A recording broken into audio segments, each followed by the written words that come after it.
Welcome to another episode of Business Highlight, a show by the Boca Raton Tribune. In Business Highlight, we talk to local business professionals and highlight their companies or nonprofits to our viewership.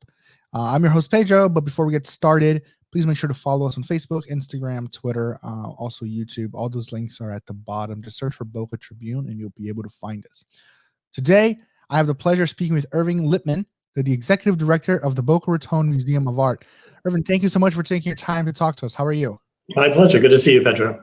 Good to see you. So let's just get started. Before not many people know that the museum is back on. Some people might not realize that the museum is open for people. So just explain to people a little bit what the Boca Museum is about. Sure. And we can go from there. Well, let me say a little bit about our being open. We actually opened to the public on June 3rd. So for the last several months, we've been open to the public.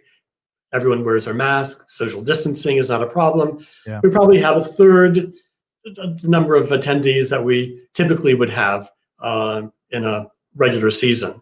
But we're just happy to be open and happy for people to come in. And what's extraordinary about the people who are coming in is that, yes, be it that we don't have some of our older patrons who are staying at home, but we're getting many, many more families and young people, students, and coming with their children. Because one can imagine you can only stay home so many days out of the week. And we have proven to be a very safe environment.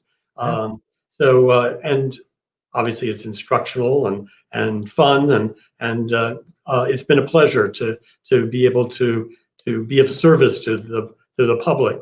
Our art school also, which is on Palmetto Park Road, which is in the museum's original building, has also opened, and that is thriving. And what we found is that people need that creative outlet, and you can only do so much at home. And again, classes are limited to 10 people, but yes, there's a need out there for people to explore their creativity, and whether it's actively in making art, or whether it's just coming into the museum and enjoying a wonderful experience, we're here for you. Right. So the museum. Tell me a little bit about the Boca Museum of Art itself. How long it's been around. Yeah. Okay. The museum is 70 years old. Wow. Just last year we celebrated our 70th anniversary. As I mentioned, it started at the art school. In fact, it was a museum that was founded by artists in the 1950s. And so making art has long been a part of the museum's program. But 20 years ago, in fact, it'll be 20 years this coming January, the museum moved to Meisner Park in a new building designed by Donald Singer. And that, of course, is where we are now. That's from where I'm talking to you. And it proved to be a really good move because Meisner Park, and particularly now as people are coming back and eating in the restaurants and enjoying the park, and even though nothing is happening at the amphitheater next door during this pandemic, it's a good spot for an art museum because it provides you with multiple reasons to visit. You can come to the museum and still shop. In fact, we changed our hours when we reopened to be open 11 to 7 Wednesday through Sunday, so that people who come to Meisner Park to eat in the evening or for a drink after work can easily stop by. And also, downtown Boca has changed dramatically. Even I've been here just about 7 years, and just in that period of time, the number of condominiums, the number of people who are moving downtown has been quite extraordinary. And I'm sure you're following the business side of this community. Boca and all of Palm Beach County is thriving right now with people who are moving down from the Northeast, particularly New York and New Jersey. Yeah, for sure. So guys, we're talking to Irvin Lippman from the Boca Museum of Art. If you guys want to check out their website, it's bocamuseum.org. You get all their information from them over there. Irving, let's talk a little bit about you. For those that don't know who you are, introduce us to yourself, and we'll go from there. All right. Well, so I've been here 7 years. I had retired. Had been director of the museum in Fort Lauderdale for 9 years. Those of you who remember the King Tut exhibition or Princess Diana exhibitions, that was during my tenure there. But in 2012, I decided, it was time to retire, and I went back to my home state of Virginia, home state of Texas, and um, about 6 months into my retirement, I received a call from a board member here in Boca who asked if I would help them out during a transition of leadership. It was going to be a 6-month appointment, and now 7 years later, I'm sitting here in my office still. But it's been good. I love Boca Raton, and it's turned out to be a wonderful place to live. And though I am a native Texan by birth and by nature, I've come to enjoy being here on the Atlantic coast. Yeah, no, for sure. So, as the executive director of the museum, what are some of your day-to-day activities look like? Well, it's much like being an orchestra conductor. That you have a lot of moving parts, you have a lot of players, you have lots of soloists you have to deal with, board members and so forth, and it's a matter of bringing it all together. And then you're also thinking about your program, not only what you're doing in the next month or in the next day, but you're thinking about what's going to happen in 2 or 3 years.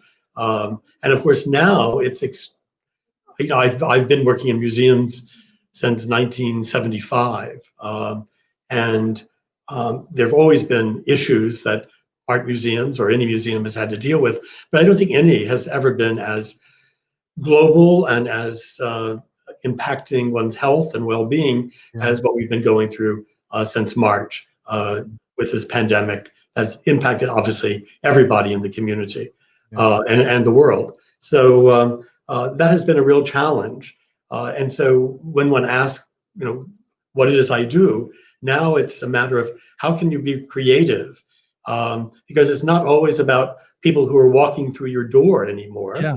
As I mentioned, we have maybe a third of the public that comes through, but how can we reach you virtually, just as you're doing right now? Right. Yeah.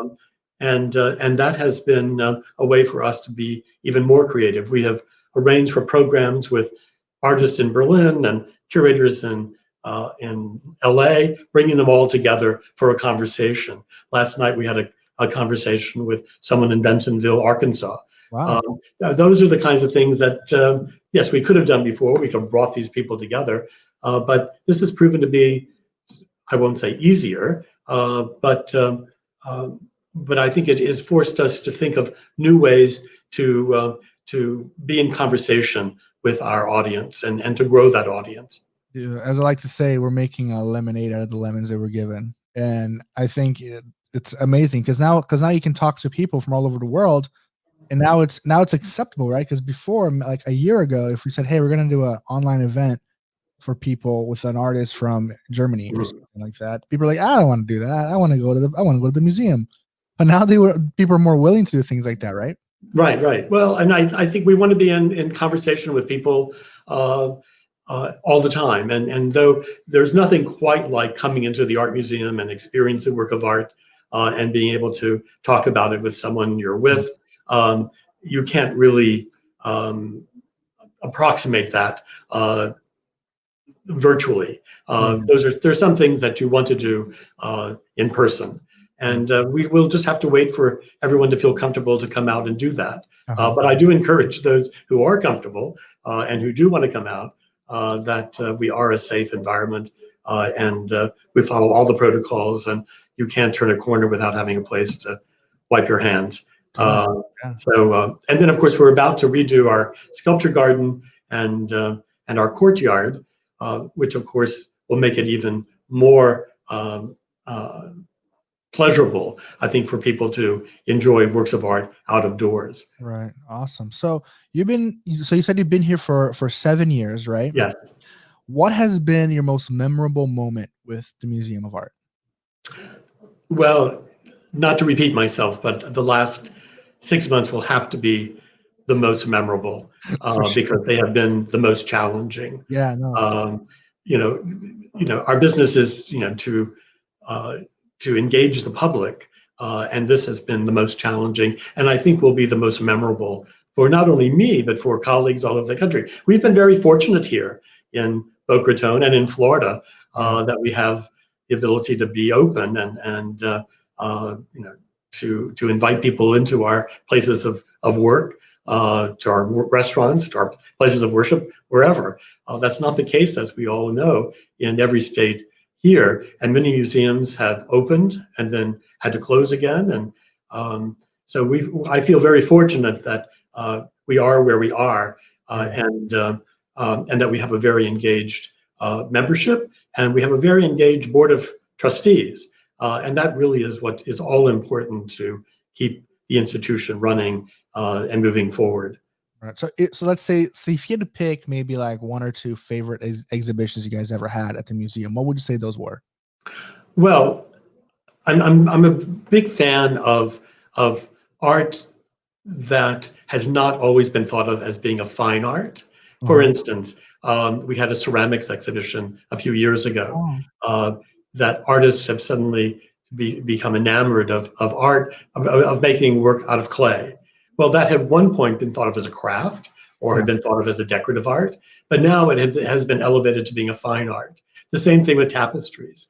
We had a tapestry exhibition Really? that again was, at one point you would think tapestries would be sort of classified as a decorative art, but in fact these were now being made by artists. And I'm glad you asked this question, because next month at the end of January we open an exhibition of works made of glass by artists who do not traditionally work in that medium, but have been invited by the Marengo studio in Murano in Venice to create new work in glass. And it's a stunning exhibition. And I think it will surprise visitors. It opens January 26th, and that will run through the rest of the winter and spring. So so to answer your question, I love those times that we can meld the art out of the silos, so that we don't have a silo of decorative arts or craft or fine art, but in fact we have artists who are exploring all medium. And I will give you one more example.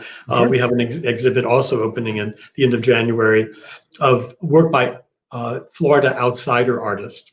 Oh, okay. These are artists who were out, on the margins of society. They didn't have gallerists. They, for the most part, weren't selling their works of art. Some like Elijah Pierce, I'm not like Purvis Young, rather. Most of your viewers will know, but for most of the artists, they were not known at all. And there is a collector here in Florida, Gary Monroe, who has amassed 1,000 some odd works by these artists, and we're showing the work of 30 of these artists, who would be called outsider artists or folk artists or outlier or self-taught artists. And we thought, are any of those names appropriate? And really what that ties them together is their irresistible urge to create. Right. And so that has become the title of the exhibition, The Irresistible Urge to Create. And I think that becomes sort of a call to action for our audience here as well. People want to come because everyone has some creative spirit in them, whether it's making art or whether it's cooking or whether it's creating videos. So how can we help expand that creativity? And I'd like to think that's what we're about. And the more we can do that, the better. And that's really what excites me here at the museum. That's awesome. So we're talking to Irvin Lippman, the executive director of the Boca Raton Museum of Art. If you guys want to check him out, check out the website at bocamuseum.org. Find out all the information you need. So Irving, talk to me a little bit about the fundraiser you guys have going on, and just start from there. All right. So, well, not surprisingly, the fundraiser is called An Irresistible Urge to Create. And because we want to let people know that during this pandemic, creativity has not been canceled. Right. And that we want, because we're not doing a gala this year, no one wants to come together and dine and dance. We have created these irresistible boxes that are thank you gifts for people who contribute at various levels. In fact, you can go to our website and you can find the right level for yourself. Whether it's $1,000 will get you this box and goes up to $25,000. And there's something special at each of those categories. But what I like about this program and this campaign is that what is in the box and what we are offering are the works of local artists. And it's a way for us to help support the local arts community and at the same time provide a thank you to our donors. Yeah. So it's much like, campaigns that you have on the radio where you might get a mug in the mail. Well, here you're getting an irresistible box of artwork. So yes, I encourage people who are interested to check out our website anyhow. But if you care to become a member or would like to support the museum in other ways, we can all make that happen.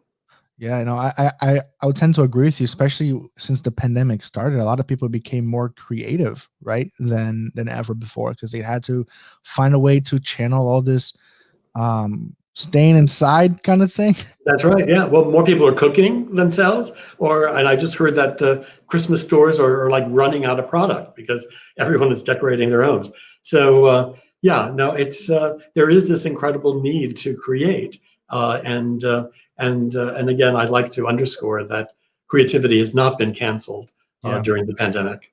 No, for sure. So I know you guys are doing the irresistible urge to create throughout the winter in 2021. But do you have anything, I don't know, down the pipes that might be really exciting that people might be getting hyped up for?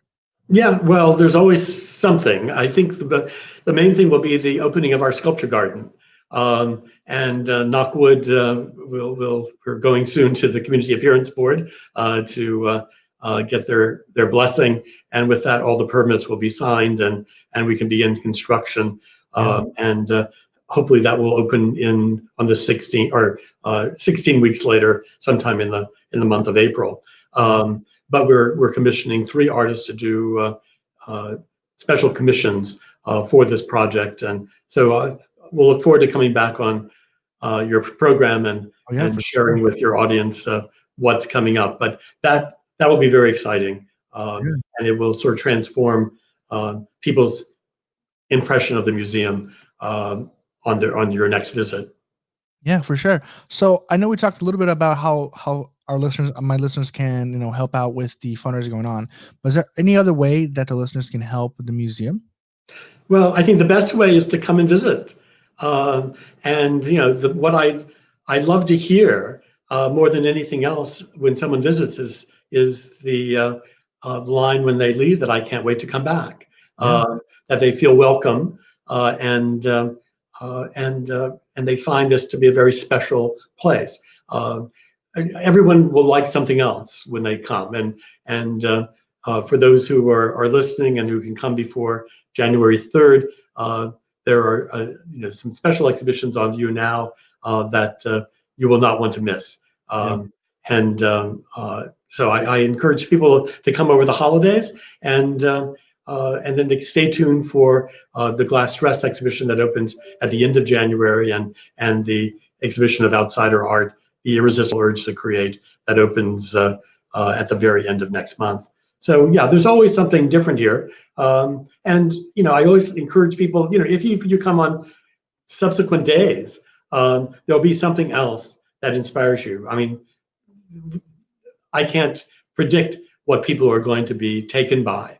And what the art does is it begins a conversation between you and the work of art, and if you're with someone, it becomes a conversation between all three: the work of art and the person you're with. So yeah, it's a very special environment, and I feel privileged to have been working in museums now for a number of years, and it never grows old. And what I hope is that you bring your children, because there's no better way to start one's life's journey than to appreciate what art can tell you. I mean, keeping in mind that most museums and what we have here is the visual history of our civilization. And what you can see at the museum goes back to the art of ancient America, with Peruvian and Mexican and Central American works and African work, as well as contemporary art. So in that continuum of thousands of years, you'll find something that speaks to you. For sure, I bet. So yeah, we're talking to Irving Lippman, the executive director of the Boca Raton Museum of Art. Irving, thank you so much for taking time out of your day to talking to us today. I hope that our listeners, get engaged, want to go check out the arts. I know that, we've been talking, you've mentioned them numerous times already, that, the museum is very safe right now, social distancing happening, and places to sanitize your hands and things like that. So I hope that our listeners are able to go back to the museums for sure. Good. Thank you, Pedro. Thank you so much. All right, that's going to wrap up another episode of Business Highlight. Hope you enjoyed this episode. If you did, go ahead and share this content with your friends on social media, on YouTube, and things like that. You also see those links below right here. And yeah, so tune back next week as we continue talking to local business owners. But until then, thank you for joining us, and we'll see you next week. Information. If it exists in writing, we print it. If it exists online, we update it. If it exists on mobile, we notify. If it exists in video, we show it. If it exists in audio, we play it. In the past, the news had to wait for a paper to print for it to happen. Today, news happens in real time. It's analyzed, edited, and published immediately by us, your neighbors, and of course, you. Wherever you are, you write, edit, give opinions, share photos, and make the news happen.